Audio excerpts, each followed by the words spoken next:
साथ कदम ताल करते हुए चल रहा है। आज जिन 2 पावर प्रोजेक्ट का शिलान्यास किया गया है, वो पावर प्रोड्यूसर के रूप में अरुणाचल की स्थिति को और मजबूत करेंगे। इससे अरुणाचल के हजारों नौजवानों को नौकरियां मिलेगी और यहां विकास के कार्यों के लिए सस्ती बिजली भी उपलब्ध होगी। कांग्रेस की एक पुरानी आदत है कि विकास का जो भी काम मुश्किल होता है, उस काम को वो कभी हाथ ही नहीं लगाते, भाग जाते।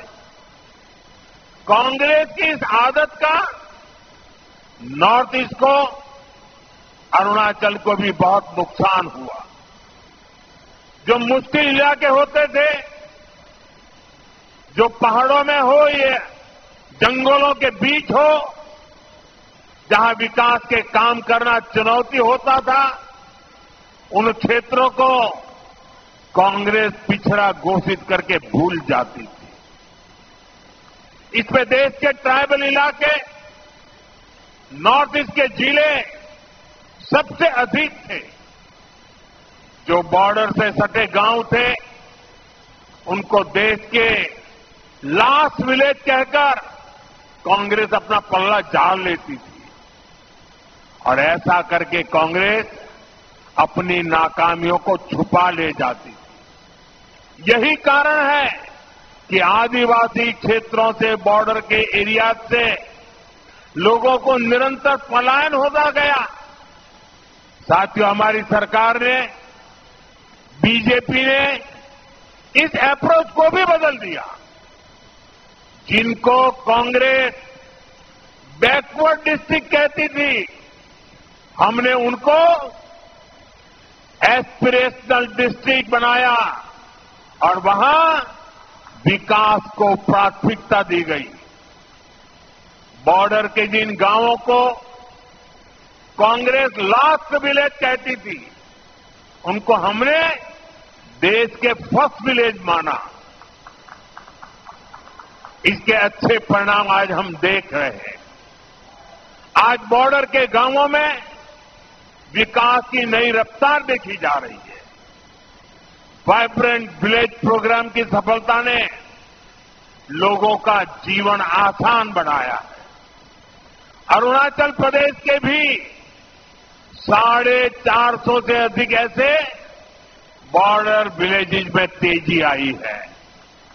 वहां रोड, बिजली और इंटरनेट जैसी सुविधाएं पहुंची है। पहले बॉर्डर से शहरों की तरफ पलायन होता था, लेकिन अब बॉर्डर के गांव टूरिज्म के नए केंद्र बन रहे हैं। साथियों, अरुणाचल में टूरिज्म के लिए बहुत संभावनाएं हैं।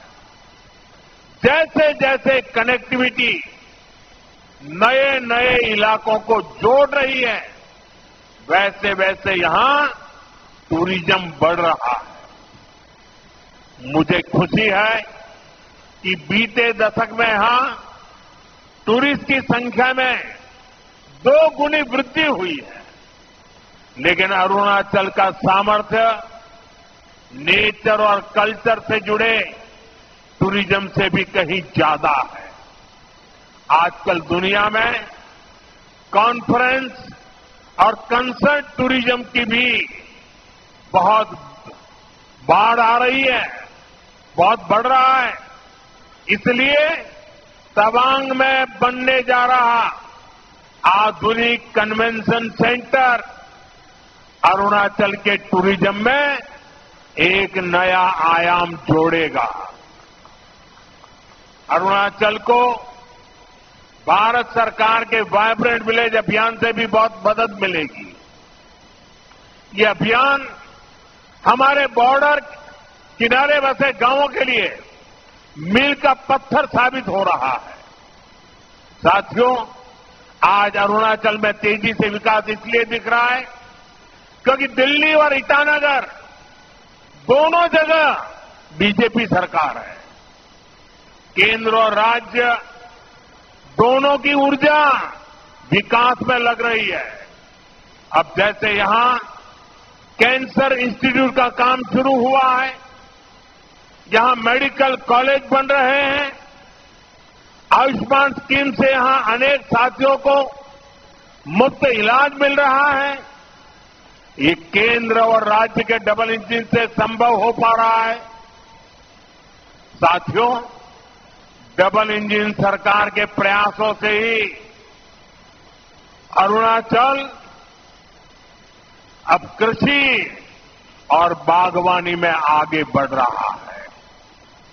यहां के कीवी, संतरे, इलायची, पाइनएप्पल अरुणाचल को नई पहचान दे रहे हैं। पीएम किसान सम्मान निधि का पैसा भी यहां के किसानों के बहुत काम आ रहा है। साथियों, माताओं, बहनों, बेटियों को सशक्त करना हमारी बहुत बड़ी प्राथमिकता है। देश में 3 करोड़ लखपति दीदियां बनाने, ये बहुत बड़ा मिशन है, लेकिन ये मोदी का मिशन है। मुझे खुशी है कि पेमा खांडू जी और इनकी टीम इस मिशन को भी गति दे रही है। यहां बड़ी संख्या में वर्किंग वुमेन हॉस्टल बनाने का जो काम शुरू हुआ है, उससे भी बेटियों को बहुत सुविधा होगी। साथियों, यहां बहुत बड़ी संख्या में माताएं बहनें आई हैं। मैं आपको जीएसटी बचत उत्सव की फिर से एक बार बधाई दूंगा। नेक्स्ट जनरेशन जीएसटी रिफॉर्म का भी बहुत बड़ा फायदा उन्हें ही मिलने वाला है। आपको अब हर महीने घर के बजट में बहुत राहत मिलने वाली है। किचन का सामान हो, बच्चों की पढ़ाई की चीजें हो, जूते कपड़े हो, अब ये और सस्ते हो गए हैं। साथियों, आप साल 2014 के पहले के दिन याद करिए, कितनी सारी परेशानियां थी। महंगाई आसमान छू रही थी, चारों तरफ महाघोटाले हो रहे थे, और तब की कांग्रेस सरकार जनता पर टैक्स का बोझ बढ़ाती ही जा रही थी। उस समय साल में 2 लाख रुपए कमाने पर भी इनकम टैक्स लग जाता था। ये मैं 11 साल पहले की बात कर रहा हूं। 2 लाख रुपया अगर कमाया आपने तो आपको इनकम टैक्स देना पड़ता था। और आम जरूरत की कई चीजों पर कांग्रेस की सरकार 30% से अधिक टैक्स लेती थी। बच्चों की टॉफी पर भी इतना टैक्स लगाया जाता था। साथियों, तब मैंने कहा था, मैं आपकी कमाई और आपकी बचत दोनों को बढ़ाने का काम करूंगा। बीते सालों में देश के सामने अनेक बड़ी बड़ी चुनौतियां आई, लेकिन हम इनकम टैक्स घटाते गए। इसी साल हमने, अब विचार कीजिए, 11 साल पहले 2 लाख, इसी साल हमने 12 लाख रुपए तक की वार्षिक आय पर इनकम टैक्स 0 कर दिया। और आज से जीएसटी को भी हमने सिर्फ 2 स्लैब तक सीमित कर दिया है, 5% और 18%। बहुत सारी चीजें अब टैक्स फ्री हो गई है। बाकी सामान पर भी टैक्स बहुत कम हो गया है। आप आराम से अब अपना नया घर बना, स्कूटर, बाइक खरीदना है, बाहर खाना पीने के लिए जाना है, कहीं घूमने फिरने जाना है, ये सब पहले से सस्ते हो गए हैं। ये जीएसटी बचत उत्सव आपके लिए बहुत यादगार बनने वाला है। साथियों, मैं अरुणाचल प्रदेश की हमेशा इस बात के लिए प्रशंसा करता हूं कि आप सभी नमस्कार से भी पहले जय हिंद कहते हैं। आप वो लोग हैं जो देश को स्वयं से भी पहले रखते हैं। आज जब हम सब मिलकर विकसित भारत बनाने के लिए इतनी मेहनत कर रहे हैं तो देश की हमसे भी एक अपेक्षा है। ये अपेक्षा है आत्मनिर्भरता की। भारत विकसित तभी होगा जब भारत आत्मनिर्भर होगा, और भारत की आत्मनिर्भरता के लिए जरूरी है स्वदेशी का मंत्र। आज समय की मांग है, देश की मांग है कि हम स्वदेशी अपनाएं, खरीदे वही जो देश में बना हो, बेचे वही जो देश में बना हो, गर्व से कहें ये स्वदेशी है।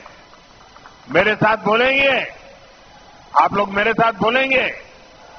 मैं कहूंगा गर्व से कहें, आप कहें ये स्वदेशी है। गर्व से कहें, गर्व से कहें, गर्व से कहें। इसी मंत्र पर चलते हुए देश का विकास होगा, अरुणाचल का, नॉर्थ ईस्ट का विकास तेज होगा। एक बार फिर आपको इन विकास परियोजनाओं के लिए बहुत बहुत शुभकामनाएं देता हूं। आज नवरात्रि का पावन पर्व भी है, बचत उत्सव भी है।